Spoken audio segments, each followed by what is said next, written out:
people are eager to get out. They're looking for a little bit of sun, looking for a little bit of fun. And I think a destination like Vegas is something that candidly a lot of people didn't get the opportunity to enjoy the last couple of years, with social distancing and all the pandemic protocols. Definitely people were looking to take vacations that were more around social distancing, being individual, being outside. Whereas, a place like Vegas and the crowds and the shows, I think people are really excited just to get back out there and experience all of the things that Vegas has to offer.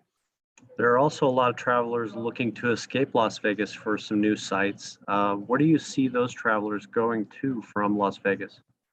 Yeah, from Las Vegas, we're seeing a lot of people looking to get a little bit of that sunshine, but a little bit of water next to it. So, looking for a lot of those beach destinations. Places in Florida have been very popular. Also, seeing a little bit of interest in mountain destinations. So, people looking to take advantage of those last few weeks of ski season, going up to Colorado, to Wyoming, out to California, just to take advantage of a little bit of fresh powder.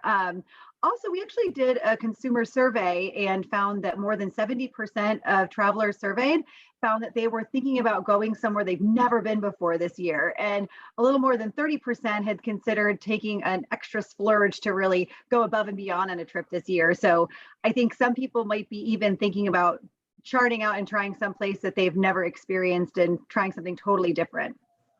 You mentioned the pandemic. There's been a pretty long period here where a whole new customer base has come into the airlines, but haven't had the opportunity to fly. What would you recommend to people who are going to the airport for the first time ever?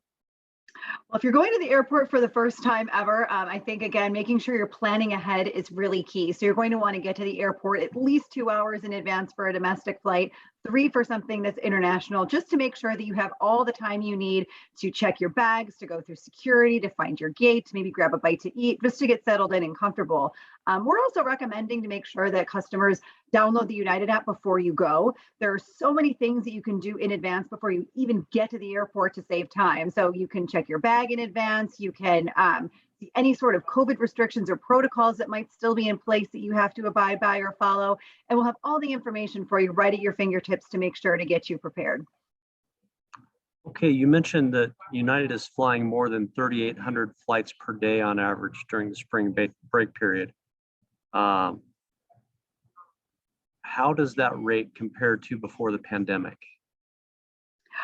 I'd say from a flights perspective, we are just shy of where we were in 2019, but we're pretty close. I think from a traveler's perspective, it's not going to really look much difference to you than those crowds that at spring break in 2019. So, while we're still a little bit behind where we were before the pandemic, demand is coming back. People are eager to travel. Business travel is coming back. So we're just really excited to see people traveling again. And I know that our frontline employees are eager to welcome everyone back on board.